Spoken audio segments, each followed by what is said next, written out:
Hello, scholars. Welcome to our history lesson for today. We are going to start today with a few opening questions just to get us thinking about what we've been studying in history. Number one, can you finish Nathan Hale's famous quote? I only regret that I have but one blank. Do you remember the words to finish that quote?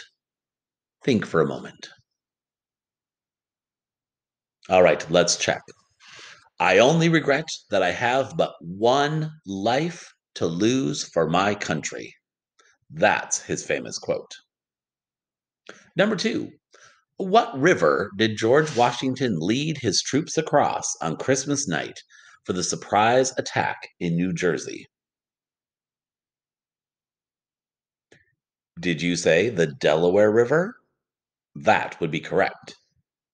Number three, which of these battles was first, Princeton or Trenton?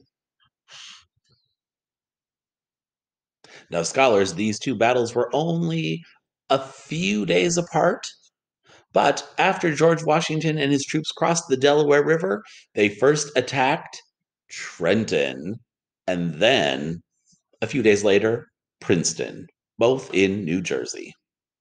And number four, thinking way back, which of these battles was first, Lexington or Concord? You may recall it was Paul Revere and Billy Dawes who rode ahead to warn the people of Lexington and Concord that the Redcoats were coming, a ride that was finished by Dr. Samuel Prescott. But which of those battles happened first? If you said Lexington, you would be correct. First, the Battle of Lexington, then the Battle of Concord. Well done. All right, let's go ahead and get started in our work for today with Chapter 17. So today, we will learn about the Battle of Saratoga, which is one of the major turning points in the war, and probably, scholars, is my favorite battle of the study. So I will try not to nerd out and get too technical and too detailed, but I could probably spend an entire day just talking about this Battle of Saratoga. All right, let's get started. So, the Battle of Saratoga is related to this map, and it has to do with two of the generals for the British side that you're seeing here. Find the name Burgoyne toward the top, and over kind of in the middle, but toward the left, St. Leger. Those are two of the British generals. And there's a third one who's not pictured here that you'll be hearing about, named General Howe. And then if you can find the blue capital letters that say Gates toward the bottom of the picture, that's a general for the Continental Army side that relates to this Battle of Saratoga. All right, let's get into it. So here's another look, and you can see again those three names, Burgoyne, St. Leger, and Howe. Now, I'll show you this map again a little bit later, but if you take a moment, scholars, just to familiarize yourself as I talk more, the brown arrow going from Quebec to Saratoga is Burgoyne's route. Then in green is the route St. Leger is taking to get to Saratoga. Well, eventually. And then in the dark maroon is General Howe's route. So this is their plan. Take a quick look. Look at how those arrows are all going to meet up in that Albany, Saratoga area. That's important for today's study.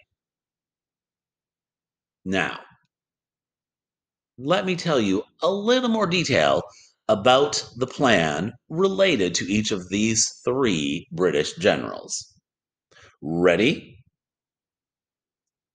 So, the British had a plan, and their plan was to surround the Continental Army in Albany, New York, and cut off this army from the rest of the colony's armies. Now, scholars, I'm going to back up for a moment. I want you to find Albany again on this map. It's right toward the tip of the maroon arrow. So the plan is they're going to surround the Continental Army right there, right? That cuts them off from getting any other help. They'd be surrounded because one side of them is the Hudson River, and then Burgoyne coming from the north, Howe coming from the south, and St. Ledger coming from the west. They're basically surrounded, cornered, right? It all comes into that play. If you remember me talking about that checkerboard idea, right? That they could the Continental Army could keep moving around, avoiding getting captured or defeated. Well, this British plan stops them from moving around the checkerboard. It surrounds them so they can't get anywhere. If you've ever played checkers and been surrounded, right, eventually you get jumped or defeated, right? You can't go anywhere.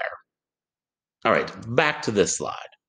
So, in this battle that we're going to hear about today, the division of the army that we're talking about is under the leadership of General Gates, not George Washington. So, General Gates is another general working with a different division, a different group, a different battalion, I guess you could say, of the Continental Army. Here's his picture. Now, here is Britain's plan. You've seen the map. Let me explain. So, the first part of the plan is that General Burgoyne would lead his British army south, coming out of Canada, heading down right south toward Albany. General Howe would move his British army, which was in New York, north to meet Burgoyne's army in, again, Albany, right? Surrounding the Continental Army. So far, scholars, we have Burgoyne moving south and Howe moving north. Right? So that stops the Continental Army and General Gates from escaping to the north or the south. The third part of this plan, General St. Ledger and his British force were in the west. They would head east toward Albany, stopping the Continental Army from escaping that way. So, virtually, scholars, surrounding the Continental Army, stopping them from retreating, escaping, and ultimately them having to surrender. All three forces in this plan would end up near Albany, surrounding and defeating General Gates and his battalion of the Continental Army. That would be a big blow to these boosted spirits that the Continental Army was feeling. So again, take a look at this map. Find Burgoyne.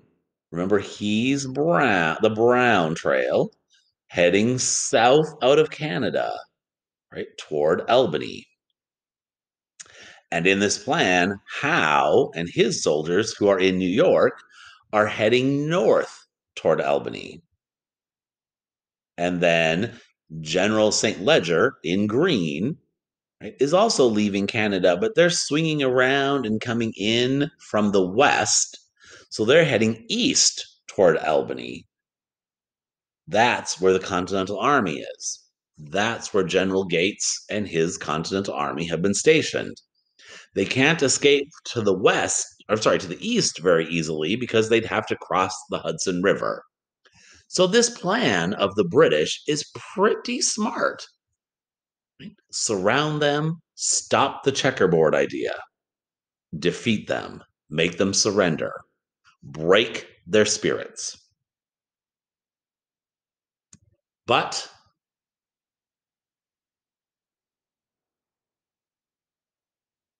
something goes wrong for the British. The plan falls apart. It's a major turning point in the war, and probably why it's my favorite battle. Right? This great plan that the British have, and it falls apart. It ends up being quite lucky for the Continental Army. Let me tell you what happens. So remember General Howe, that general in New York who's going to go north to Albany? Well, General Howe has a different idea. He is really interested in capturing Philadelphia, right? The largest city in the colonies. After they had captured New York City, he had a taste for victory and thought, oh, what if we swing over to Philadelphia first, capture Philadelphia, take over control of Philadelphia, and then go north to Albany? Also might seem like a good idea, but General Howe overestimated how long it was going to take.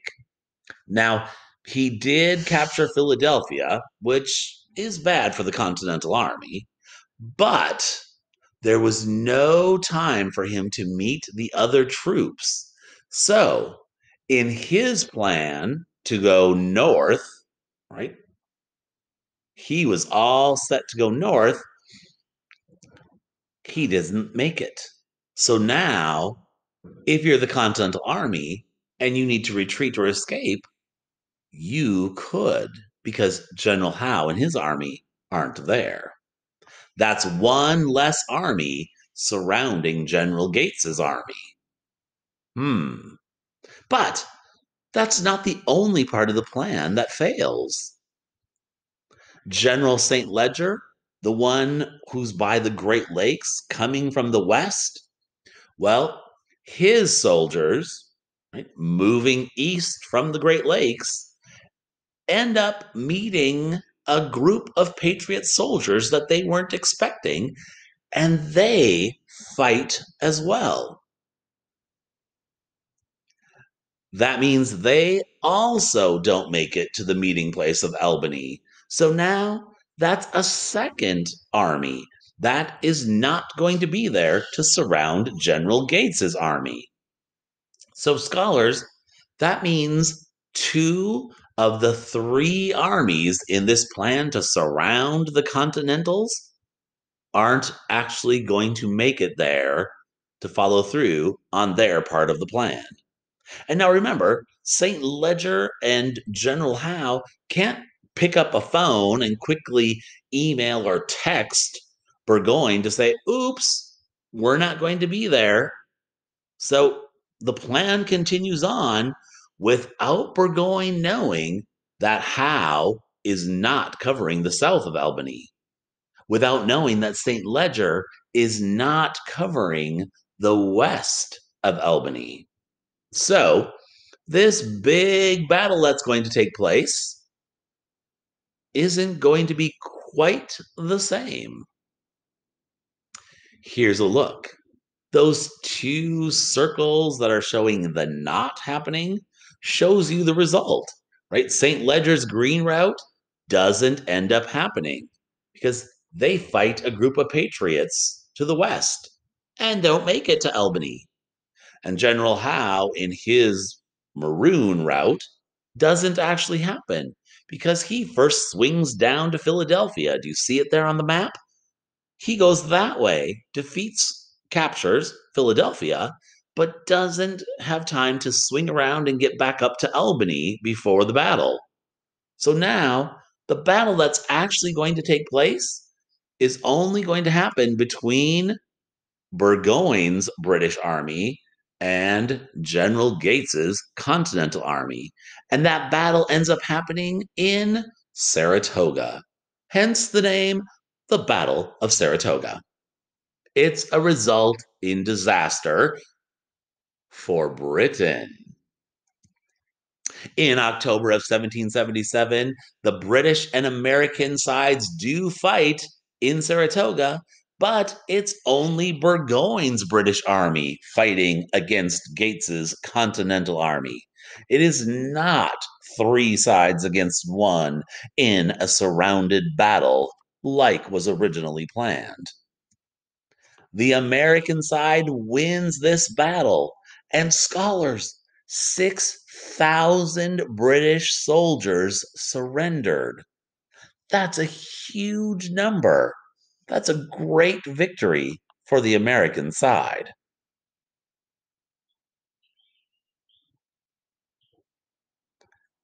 Here's a famous painting of that Battle of Saratoga and the surrender that took place.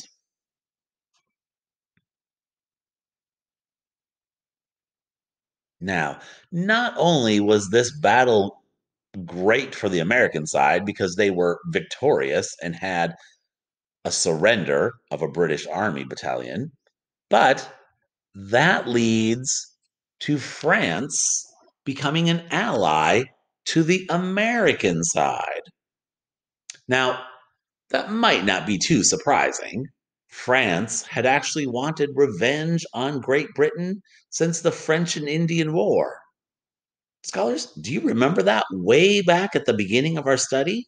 When Great Britain told France to move those forts off the British land? Remember that young George Washington who delivered that message?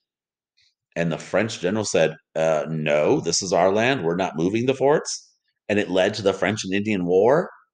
Remember, that French and Indian War is what actually led to all of these other things happening. The Americans becoming so frustrated, being taxed without representation, and now fighting for independence from Great Britain.